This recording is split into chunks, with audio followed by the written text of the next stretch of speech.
www.ricksantorum.com/72hour. You can sign up, you can help us make phone calls, get out the vote calls. You can do it from anywhere in the country, Right. and get our people out to vote. And that important point is from anywhere in the country. Anywhere in the country. We have scripts for there and phone numbers and names.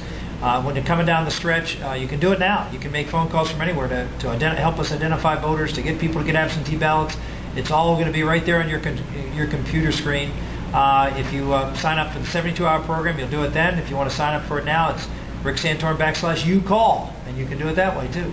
Now, Rick Santorum, Dennis Prager and I were talking last hour why the left hates you. And I have my own theory, but I want to hear first, why is it that after 12 years of great service in the Senate, they decided that this was the year to come and get Rick Santorum? Well, I'm in leadership. This is first and foremost, I think, the revenge of Tom Daschle race. They went out and recruited very, very hard. The best name in politics in Pennsylvania, like it or not, which is Bob Casey. It's a name that has gotten dozens of people elected all over the Commonwealth who are named Bob Casey, who get elected to offices, believe it or not. In fact, back in the 1980s, we elected a state treasurer named Bob Casey, who was a barber from Johnstown, and he was 70 years old. So that just to give you an idea of how magic the name is. He's better qualified than this Bob Casey. Yeah, well, that could be the case. Good cut hair, at least. But it gives you an idea of how magic the name is here. People need to understand. And they have had basically a nonstop onslaught with their friends in the media, just going after us, and special interest groups going after us. And it's been tough with the President's job approval in Pennsylvania has never cracked 40 in the last 2 years, and is sitting somewhere in the mid to low 30s right now. So it's you got to run 15, 18 points ahead of the president to win the race. I mean, that's tough. And so we're working it, and we feel like we've got an energized group of folks who are out there ready to do battle and get our people out to vote. And while they picked a good name, they didn't pick a particularly good candidate who really wants to work for this job. He's only doing about 2 events a week. Let me repeat that: 2 events a week to campaign for this job. He wants to make this a referendum on the president instead of a choice between candidates. And he's got Paul Begala on his payroll, and he's trying to make this a national race, and we're trying to make it a race for the future of Pennsylvania as well. Now, John Paul Stevens, 86, Ruth Bader Ginsburg, 73, Kennedy and Scalia, 70, Justice Breyer, 69, Justice Souter, 67. Whoever wins this will be voting on it, I think, at least 2 and perhaps as many as 6 United States Supreme Court nominees in the next 6 years. Bob Casey says he's pro-life, but he won't vote for Patrick Leahy to be the chairman of the Judiciary Committee. So he cannot be pro-life. I think it's dishonest. Well, let's throw on top of that that not only would he vote for Patrick Leahy as chairman, he said he would filibuster judges. He said that he was in support of what the Democrats were doing in blocking pro-life judges to the court.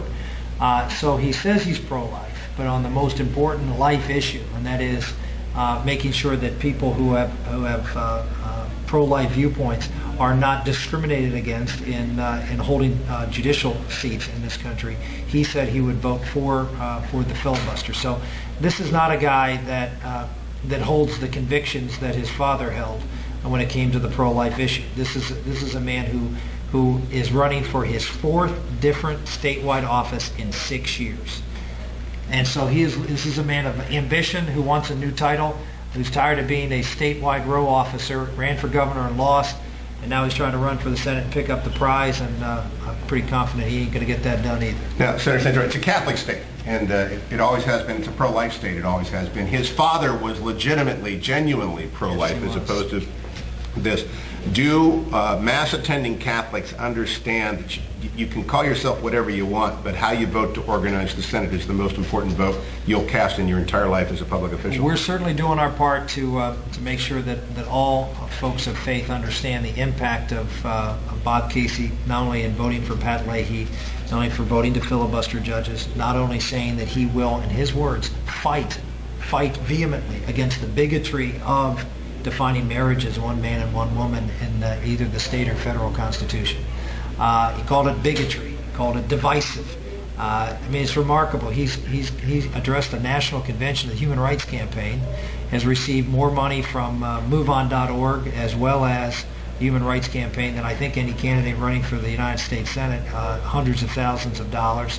And he is flip-flopped on gay adoption. He used to be against gay adoption. Now he's for gay adoption.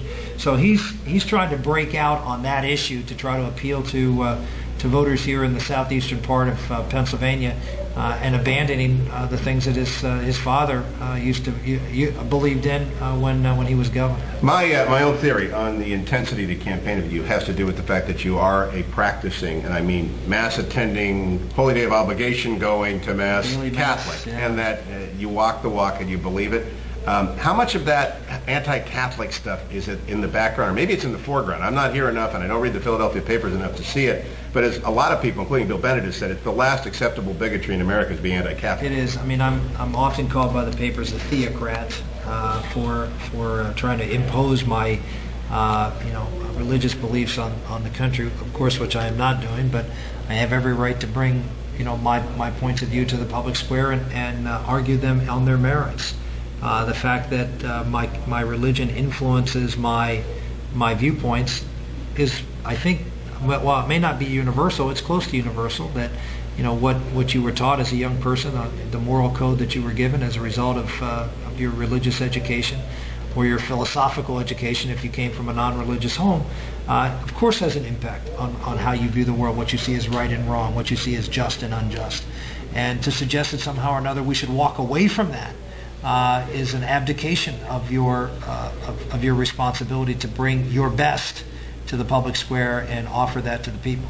The Wall Street Journal today has a lead editorial by an economist with one of the big houses in New York, where he walks through the economy. It's cooking. It's so cooking.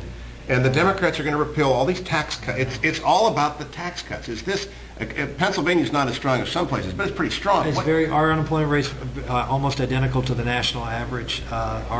We are doing well here in this state. There's certain areas of the state that are really cooking, like here in the southeastern part of Pennsylvania. Basically, if you draw a line down the middle of Pennsylvania and you look east, you see an economy that's doing very, very well. And if you look west, it's not doing as well. It's looking more like Ohio. And so it's a little bit of a mixed bag here, without question, in Pennsylvania. But we're doing a lot of things that personally we're doing a lot of things to try to be helpful. And I will tell you, I was in Erie, Pennsylvania, and then one of the editors of the paper looked at me and said, "Well, we all know we're heading into a recession. What are you guys going to?" I mean, it was that kind of attitude where you say, "Wait a minute, haven't you been looking? I mean, the stock market at an all-time high. You got deficits at one of the lowest levels in years, and yet you have this attitude of the media.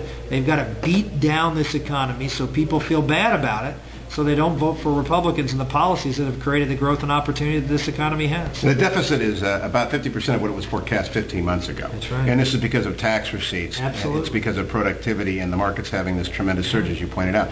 Does Bob Casey stand for the reintroduction of the death tax? Because a lot of Democrats do. He does not believe in the repeal of the death tax. He said he would have voted against the trifecta bill, which had the minimum wage increase, which he criticizes me for voting against so often on that bill.